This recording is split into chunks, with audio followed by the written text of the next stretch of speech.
한 달에 8조 9,600억 원이 공중 분해되고 있습니다. 매일 수천 개 가게가 마지막 손님을 보내고 셔터를 내리죠. 이게 그냥 숫자로 들리십니까? 천만에요.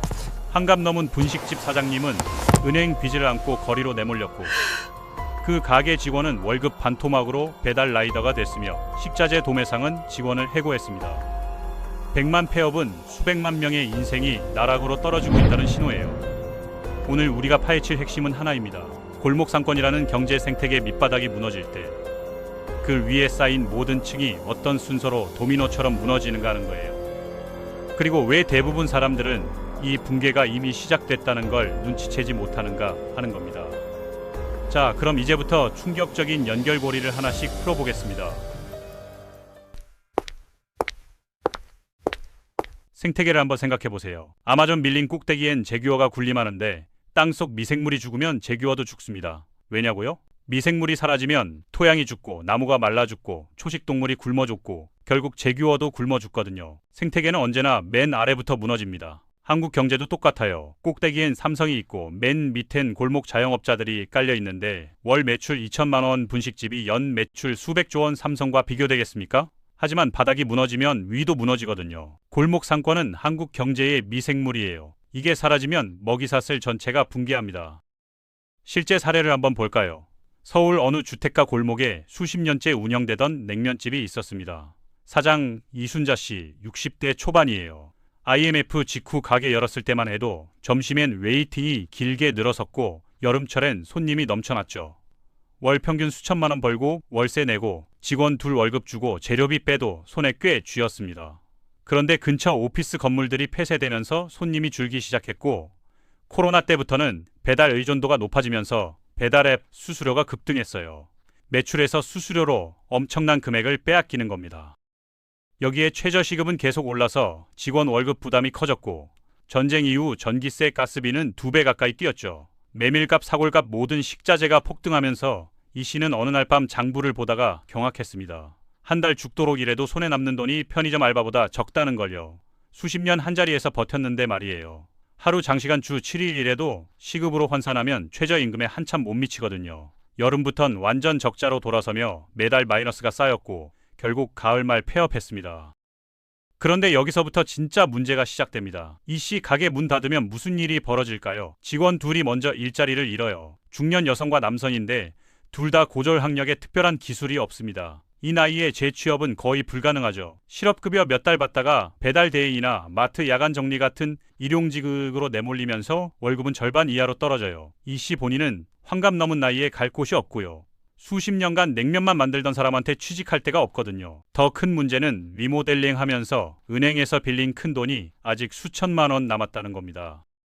파장은 여기서 끝나지 않아요. 이 씨네 식자재 납품하던 도매업체도 타격받거든요. 이 업체는 인근 식당 수십 곳에 채소와 육류를 공급하는데 문제는 이 씨네만 문 닫는 게 아니란 거예요. 같은 동네에서 최근 여러 달간 식당 10여 곳이 폐업했습니다. 도매상은 월 매출 상당 부분이 증발했죠. 직원 급여 주고 창고비 내고 배송 차량 기름값 내야 하는데 매출 급감하면 버틸 수가 없어요. 건물주도 여러 달째 새 세입자를 못 구하고 있는데 이 사람은 은행에서 거액을 빌려 건물을 샀고 매달 대출 이자를 내야 합니다. 악순환은 가속화됩니다. 같은 골목에서 여러 달 사이 냉면집뿐 아니라 삼겹살집, 호프집, 미용실, 편의점까지 폐점하면서 점포 상당수가 빈 채로 남았어요. 사람들이 이 골목 지나가면서 완전 망한 동네라고 생각하니까 남은 가게들도 직격탄을 맞는 거예요. 유동인구가 급감하면서 가게들이 문을 닫으니 사람들이 이 골목에 올 이유가 사라진 거죠. 남아있던 카페도 손님이 대폭 줄면서 결국 폐업했고 악순환이 기하급수적으로 빨라집니다. 시간이 지나면 골목 대부분이 텅 비어 폐허로 변하고 밤엔 가로등 하나 깜빡이는데 사람 그림자 하나 안 보여요. 놀라운 건 이 현상이 전국 방곡곡에서 동시다발로 벌어지고 있다는 겁니다. 부산 서면 뒷골목, 대구 동성로, 대전 둔산동, 광주 충장로, 서울 강남 신사동부터 용산 이태원까지 똑같은 풍경이 펼쳐지죠. 100만 폐업의 실체를 보면요. 수백만 명이 직간접으로 소득을 잃거나 급감했다는 거예요. 이 사람들이 쓰던 돈이 1년에 100조 원 넘게 한국 경제에서 공중 분해되고 있습니다. 과거 금융위기 때보다 훨씬 더 큰 타격이 지금 진행형이에요. 여기서 소름 끼치는 반전이 나옵니다. 폐업한 자영업자들이 거의 다 빚쟁이라는 거죠. 가게 시작할 때 수천만 원에서 억대 금액을 빌렸는데 총 80조 원 넘게 빚이 쌓여 있어요. 가게 망해도 이 빚은 사라지지 않고 그대로 뼈에 사무치거든요. 환갑 넘은 이순자 씨는 수천만 원 빚을 어떻게 갚을까요? 재취업도 안 되고 가게도 접었는데 말이에요. 대다수가 신용불량자로 흘러가는 게 현실입니다. 그러니까 은행들이 초긴장 모드로 돌입할 수밖에 없죠. 자영업자 대출 연체율이 급등했거든요. 은행이 자영업자한테 대출해준 총액 중 수십조 원이 부실 채권화 위험에 노출된 겁니다. 대출금 못 받으면 은행 자산에 구멍이 뚫리는 거예요. 그래서 은행들이 최근 자영업자 대출 수도꼭지를 잠가버렸습니다. 신규 대출이 거의 안 나가면서 새로 창업하려던 사람들도 돈을 못 빌리게 됐고 창업 건수가 폭락하면서 경제 활력이 고갈되는 거죠. 부동산 시장에도 큰 금이 가기 시작했어요. 역세권 상가가 최근 몇 년 사이 급락했거든요. 투자 목적으로 상가 샀던 사람들이 막대한 손실을 보는데 더 치명적인 건 이 상가를 담보로 은행 돈을 빌렸다는 겁니다. 담보 가치가 떨어지면 은행이 추가 담보를 요구하거나 조기 상환을 압박하고 금매가 쏟아지면서 연쇄 폭락이 시작되죠. 부동산 PF 부실 규모가 수십조 원을 넘어섰습니다. 여기서 더 충격적인 고리가 드러나요. 상가 소유주 중 상당수가 은퇴한 베이비붐 세대라는 거예요. 은퇴 세대 상당수가 수익형 부동산을 보유 중인데 100만 가구가 넘습니다. 이 사람들이 매달 받던 월세가 끊기거나 줄면 소득 절벽을 직면하는 거죠. 국민연금과 상가 월세로 근근히 살던 노부부가 월세가 끊기면 생활비로 턱없이 부족해져요. 노인 빈곤율은 이미 OECD 중 압도적 1위인데 상가 월세 수익까지 끊기면 이 비율이 더 치솟게 됩니다. 노인 절반 이상이 가난하게 사는 나라가 되는 거예요. 당연히 소비가 전방위로 위축됩니다. 폐업한 사장들은 소비를 줄이고 일자리 잃은 직원들도 지갑을 닫고 월세 못 받는 건물주들도 지출을 최소화하고 부동산 투자 손실 본 사람들도 허리띠를 졸라매죠. 이 사람들이 소비를 안 하면 또 다른 가게들이 직격탄을 맞아요. 백화점, 대형마트, 온라인 쇼핑몰도 매출이 감소하고요. 경제 전체가 움츠러드는 겁니다. 제조업도 타격받기 시작해요. 골목 가게들이 사라지면 소규모 제조업체들도 판로를 잃거든요. 동대문 평화시장 봉제 공장들은 동네 옷가게들이 줄줄이 문을 닫으면서 주문이 급감했고 직원을 대량 감축했어요. 재취업이 거의 불가능한 중장년 노동자들이 폐지 수거나 아파트 경비 같은 극저임 일용직으로 내몰리죠. 제조업 취업자가 대폭 줄었습니다. 제조업은 한국 경제 심장부인데 여기가 무너지면 수출도 타격을 받게 돼요. 지방 경제는 더더욱 심각합니다. 서울이나 수도권은 다양한 산업이 있어서 한 섹터가 무너져도 다른 섹터가 버티는데 지방 중소도시는 골목 상권이 경제의 거의 전부예요. 전북 남원시 같은 소도시는 중앙시장 점포 절반 가까이가 텅텅 비어서 시장 전체가 거의 폐허 수준이거든요. 젊은이들은 고등학교 졸업하면 다들 대도시로 떠나고 인구는 매년 급감 중이죠. 강원, 태백, 경북 김천, 전남 목포, 경남 밀양 모두 비슷한 상황으로 골목 상권이 무너지면서 악순환이 가속화되고 있습니다. 세수도 급감하고 있어요. 자영업자들이 내던 각종 세금이 사라지면서 지방자치단체들 재정이 악화되는데 세입은 줄고 지출은 느는 거죠.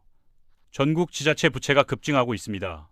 도로 보수도 제대로 못하고 학교 시설 개선도 미루고 공원 관리도 소홀해지면서 공공서비스 질이 떨어지고 주민들 삶의 질이 악화되면서 더 많은 사람들이 다른 지역으로 이사를 가려고 해요.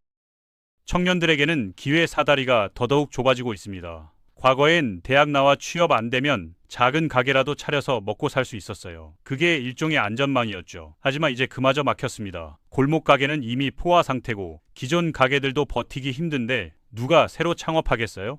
청년 창업은 극소수만 하고 대부분은 중장년층이 합니다. 젊은 사람들은 창업을 아예 포기한 거예요. 수천만 원 모아 가게 열었다가 몇 년 만에 망하면 빚만 남고 그 빚은 십수년 따라다니거든요. 그래서 청년들은 대기업 취업이나 공무원 시험에 매달리는데 자리는 극히 제한적이고 경쟁률이 수십 대 1에서 수백 대 1이에요. 취업 절벽과 창업 절벽이 동시에 닥치면서 청년들은 갈 곳이 없습니다. M4 세대란 말이 나온 이유죠. 아무리 노력해도 나아질 것 같지 않으니까 아예 포기해버려요. 출산율은 세계 저수준이고요. 이 추세면 수십 년 후 한국 인구가 절반으로 줄어듭니다. 몇 년 후엔 어떤 시나리오가 펼쳐질까요? 가능성은 크게 둘입니다. 첫 번째는 더 깊은 추락이에요. 골목 상권 붕괴가 금융 시스템까지 번지는 겁니다. 자영업자 대출 부실이 수십조 원 규모로 쌓이고 상가 담보 대출까지 연쇄 부실화되면서 저축은행들이 먼저 흔들리죠. 과거 저축은행 사태 때 여러 저축은행이 영업지 당했는데 똑같은 일이 반복될 수 있어요. 아니, 규모는 더 클 겁니다. 저축은행이 무너지면 시중은행으로 불안이 번지면서 사람들이 예금을 찾으러 가기 시작하거든요. 뱅크런이 시작되면 멈출 수가 없어요. 과거 IMF 때도 정부가 괜찮다고 했지만 결국 은행들이 무너졌던 기억 있죠. 금융 시스템 전체가 흔들리면 경제는 급속 냉각되고 기업들이 운영 자금을 못 구해 도산하고 실업률이 폭증하고 소비는 바닥으로 떨어져요. 두 번째는 구조 재편입니다. 살아남은 자영업자들이 새로운 방식을 찾아내는 거예요. 배달 앱 의존도를 낮추기 위해 자체 주문 시스템을 구축하거나 배달 대행 업체랑 직접 계약을 맺어서 수수료를 대폭 낮추는 거죠. 여러 가게가 협동조합 형태로 뭉쳐서 공동 구매를 하면서 식자재 단가를 크게 낮추고요. 공동 마케팅도 하고 공동 배송도 하면서 규모의 경제를 만듭니다. 체험형 매장으로 전환하는 곳도 나타나서 온라인으로는 경험 못하는 가치를 제공하고요. 동네 서점이 북카페도 운영하고 저자 강연회도 열고 독서 모임도 만들면서 사람들이 온라인 서점 대신 동네 서점을 찾게 되는 거예요. 정부도 실효성 있는 정책을 내놓을 수 있어요. 임대료 상한제를 강화해서 건물주가 마음대로 월세를 못 올리게 규제하고 상가 임대차 보호법을 개정해서 세입자 권리를 강화하고 대기업의 골목 상권 진출을 막는 법도 만드는 거죠. 자영업자 대출 이자를 한시적으로 감면해 주거나 상환 기간을 연장해 줍니다. 이런 노력들이 결실을 맺으면 일부 골목 상권은 회복 가능성이 있어요. 서울 성수동이나 연남동처럼 젊은 창업가들이 모여서 새로운 상권을 만들어낼 수도 있죠. 하지만 현실적으로는 두 시나리오가 동시에 일어날 겁니다. 어떤 지역은 완전히 무너지고 어떤 지역은 새롭게 재탄생하면서 양극화가 심화되거든요. 수도권과 지방, 대도시와 중소도시 간 격차가 더욱 벌어지는 거죠. 대한민국이란 나라 안에 두 개의 경제가 공존하게 됩니다. 한쪽은 혁신하고 성장하는 경제고 다른 한쪽은 쇠퇴하고 소멸하는 경제예요. 장기적으로는 쇠퇴하는 쪽이 성장하는 쪽에 발목을 잡게 되죠. 지방이 무너지면 수도권도 영향을 받습니다. 지방에서 생산하던 농산물과 공산품이 수도권으로 공급되는데 지방 경제가 붕괴하면 공급망 자체가 흔들려요. 모든 게 연결돼 있거든요. 한 부분이 썩으면 전체로 번집니다. 그럼 개인은 어떻게 대비할까요? 자영업하고 계신 분들은 냉정하게 숫자를 봐야 해요. 감정을 배제하고 계산기를 두드려서 지난 몇 개월간 순수익이 얼마였는지 정확히 계산해 보세요. 매출에서 모든 비용을 빼고 남은 돈이 최저시급에도 못 미친다면 그건 사업이 아니라 자기 착취예요. 희망을 가지고 버티는 게 미덕처럼 보이지만 빚만 늘 뿐이죠. 빚이 적을 때 접는 거랑 많을 때 접는 건 완전히 다른 인생입니다. 손절매에도 타이밍이 있고 객관적 지표를 봐야 해요. 매출이 연속 하락하고 있고 영업이익이 마이너스고 대출 이자 갚기도 빠듯하다면 이미 적신호예요. 창업을 고민하는 분들은 현실을 직시해야 합니다. 외식업 대부분이 몇 년 안에 망하거든요. 통계는 냉혹해요. 대부분은 실패하면 빚만 남습니다. 중장년에 큰 빚을 지고 다시 시작하기는 거의 불가능하죠. 정말 창업하고 싶다면 차별화된 아이템이 있어야 하고 최소 몇 년은 버틸 운영 자금이 있어야 하고 빚을 최소화해야 해요. 대출받아 시작하면 이자 부담 때문에 숨이 막히고 빚 없이 시작하면 설령 실패해도 다시 일어설 수 있지만 빚을 지고 실패하면 나락으로 떨어지거든요. 투자자들은 상가 투자를 극도로 조심해야 합니다. 과거엔 상가가 안전자산으로 여겨졌지만 이젠 완전히 달라졌어요. 상가는 이제 위험자산이고 공실 리스크가 너무 큽니다. 세입자 구하기가 하늘의 별 따기고 구한다 해도 얼마 못 가서 폐업하고 나가죠. 특히 신도시 분양 상가는 입주 후 몇 년 뒤 공실률이 절반을 넘는 상가가 수두룩해요. 프리미엄까지 주고 분양받았다가 텅텅 빈 상가에 매달 관리비만 내는 사람들이 얼마나 많은지 아십니까? 직장인들도 안심할 수 없습니다. 골목 상권 붕괴는 내수시장 축소를 의미하고 내수시장이 축소되면 내수 기업들 실적이 나빠지면서 구조조정이 시작되거든요. 한 가지 기술, 한 가지 경력에만 의존하지 말고 복수의 수입원을 만들어야 해요. 부업으로 주말에 프리랜서로 일하거나 온라인으로 강의하거나 블로그를 운영해서 수익을 얻을 수 있고 추가 소득이 있으면 회사에서 잘려도 버틸 시간을 벌 수 있어요. 재테크도 중요하지만 위험한 투자는 피해야 합니다. 한방 노리다가 전 재산 날리는 사람들이 많거든요.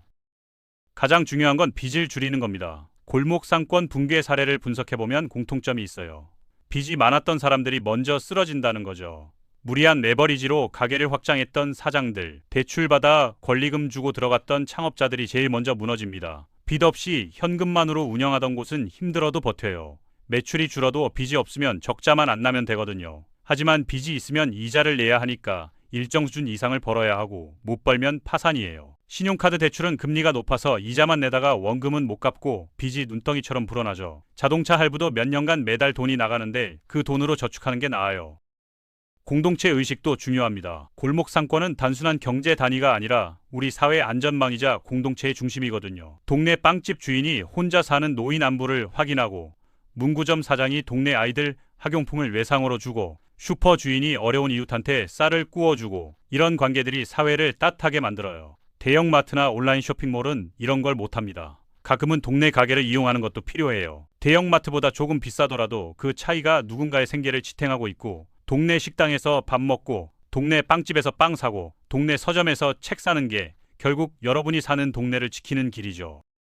100만 폐업 시대는 숫자 문제가 아닙니다. 경제 생태계 기반이 무너지고 있다는 경고예요. 맨 아래층이 무너지면 위에 쌓인 모든 층이 결국 무너지거든요. 대기업도 소비자가 사라지면 물건을 팔 수 없어요. 아무리 좋은 스마트폰을 만들어도 살 사람이 없으면 재고만 쌓이죠. 골목 가게가 무너지면 내수 소비가 급감하고 그 충격은 제조업으로 번지고 결국 수출 기업까지 타격을 받습니다. 모든 게 연결돼 있어요. 역사는 되풀이됩니다. 과거 IMF 외환 위기도 처음엔 금융회사 몇 곳이 무너지는 것으로 시작했는데 별거 아닌 것처럼 보였지만 순식간에 전 국민이 고통받는 위기로 번졌죠. 금융위기도 미국의 모기지 부실로 시작했지만 전 세계를 공황 상태로 몰아넣었어요. 작은 균열이 결국 전체 붕괴로 이어지는 거예요. 지금 골목 상권 붕괴도 마찬가지입니다.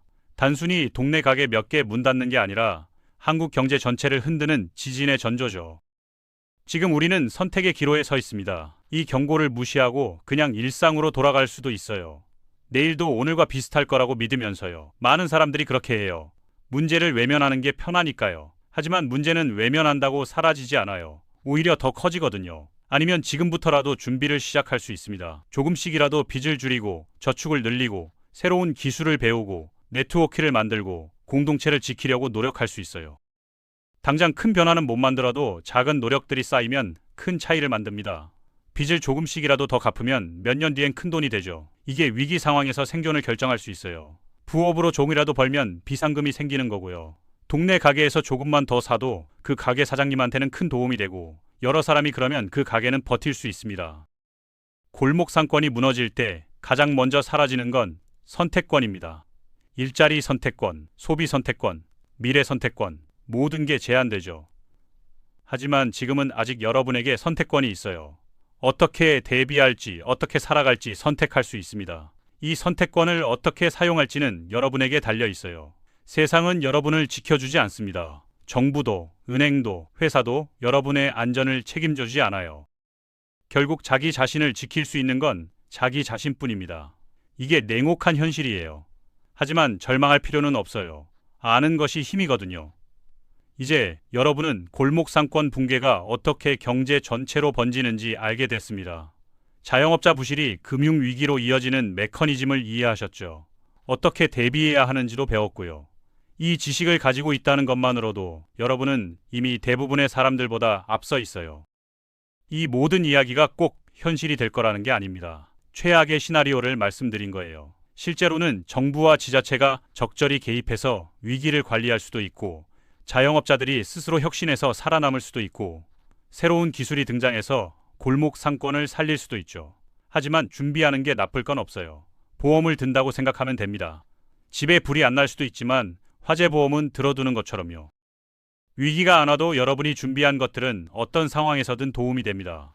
빚을 줄이고 저축을 늘리고 기술을 배우고 네트워크를 만든 것들은 평상시에도 유용하고 삶의 질이 올라가거든요. 그리고 만약 정말로 위기가 온다면요. 그때 여러분은 감사할 겁니다. 미리 준비했던 자신에게요. 세상은 빠르게 변하고 있어요. 우리가 알던 경제 구조가 흔들리고 있습니다.